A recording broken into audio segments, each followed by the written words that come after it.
Hello, আসসালামু আলাইকুম। কেমন আছেন সবাই? আশা করি সবাই ভালো আছেন। আল্লাহর রহমতে আমিও আলহামদুলিল্লাহ ভালো আছি।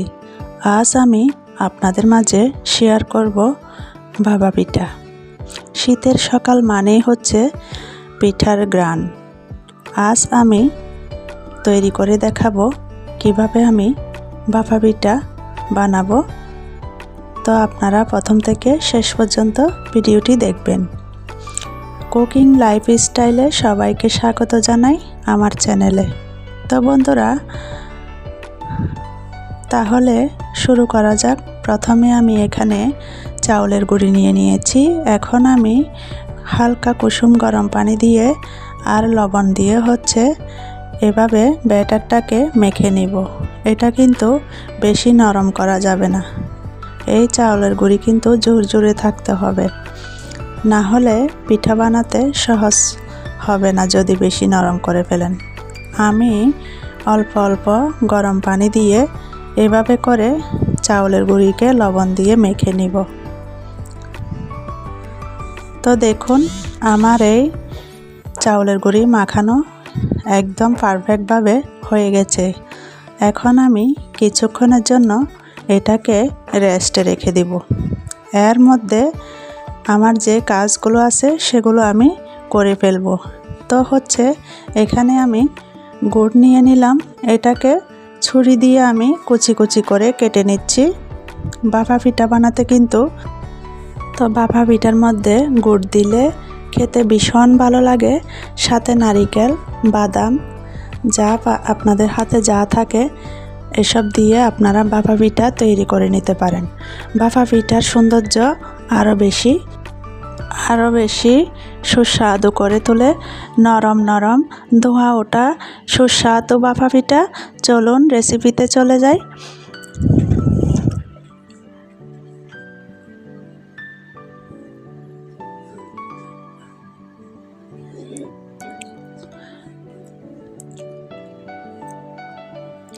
তো সবগুলো উপকরণ আমি তৈরি করে নিয়েছি। যা যা লাগবে আমি সব কিছু রেডি করে নিয়েছি। এখন আমি মেখে রাখা চাউলের গুঁড়িটাকে চেলে নিব। আপনারা চাইলে আপনাদের হাতে যেরকম ধরনের চালনি আছে ওই ধরনের চালনি দিয়ে চেলে নিতে পারেন। তো আমার হাতে এরকম একটা চালনি ছিল। আমি এটা দিয়ে খুব সহজেই হাতের সাহায্যে এটাকে মেখে মেখে চালনিতে চেলে নিয়েছি। এই কাজটা কিন্তু ধৈর্য সহকারে করতে হবে। আস্তে আস্তে করে এভাবে করে আলতো হাতে মেখে মেখে এটাকে চেলে নিতে হবে বন্ধুরা।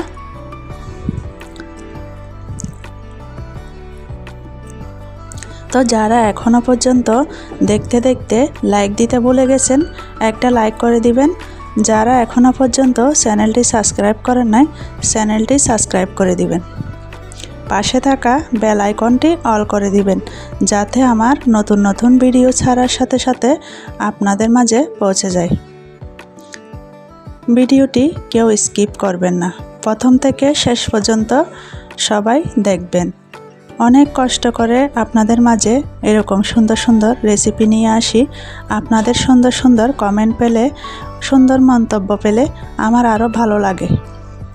তো এখন আমি কথা বলতে বলতে আমার কাজটা হয়ে গেল। তো যেটা আমার চালার দরকার ছিল সেটা চালা হয়ে গেছে। এখন আমি আপনাদেরকে ভাপা পিঠা তৈরি করার জন্য ছোট্ট এরকম একটা বাটি নিব। এর মধ্যে আমি চাউলের গুঁড়ো অ্যাড করে দিব।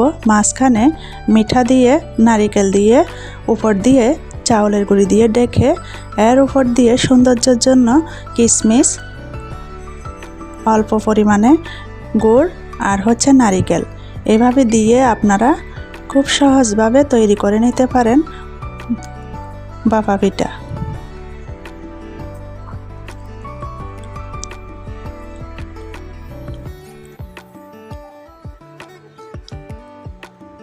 এর উপর দিয়ে আমি এখন একটা পাতিলে গরম পানি বসাই দিয়েছি। এই গরম পানির মধ্যে যখন ভাপ উঠে যাবে তখন আমি এর উপর দিয়ে দিব ঢাকনি দিয়ে ঢেকে হালকা আছে এটাকে সেদ্ধ করে নিব। যখনই দেখবেন ভাপে ভাপে এই ভাপা পিঠা হয়ে গেছে, বুঝতে পারবেন একদম পারফেক্টভাবে নরম তুলতুলে ভাপা পিঠা তৈরি হয়ে গেল। হালকা চাপ দিয়ে কিন্তু দেখবেন এই ভাপা পিঠা হয়ে গেছে কিনা আপনারা দেখলেই বুঝতে পারবেন। হাতের সাহায্যে দেখবেন এই ভাপা পিঠা তৈরি হয়ে গেল। এক এক করে আমি সবগুলো পিঠা এভাবে করে বানিয়ে নেব। এদিকে হচ্ছে আমি তাজা গাছের খেজুরের রস এখানে আমি জাল করে নিচ্ছি। এটা কিন্তু খেজুরের রস দিয়ে বা গুড় দিয়ে, আপনাদের হাতে যেটা থাকে গরুর দুধ দিয়ে আপনারা এটা দিয়ে ভিতরে খেতে পারেন। এখন যেহেতু শীতকাল, প্রচুর পরিমাণে সব জায়গাতেই অর্ডার করলেই খেজুরের গুড় বা রস পাওয়া যায়। তো আপনারা চাইলেও কিন্তু এই খেজুরের রস সংরক্ষণ করে রাখতেও পারেন ফ্রিজে। যখন আপনার প্রয়োজন হবে তখন আপনারা এরকম পিঠা দিয়ে বানিয়ে খেতে পারেন।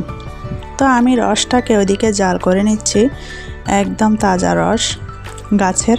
তো আমি এটাকে মাঝারি আঁচে 10 থেকে 12 মিনিট ভাপ দিলেই পিঠা হয়ে যাবে।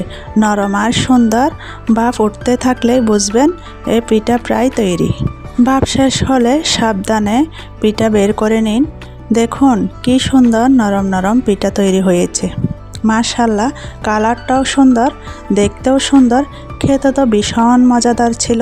তো এখন আমি একটা বাটিতে রস ঢেলে নিয়েছি, আর এদিকে হচ্ছে পিঠাগুলো পরিবেশন করে আপনাদের মাঝে একটা আমি খেয়ে দেখাবো।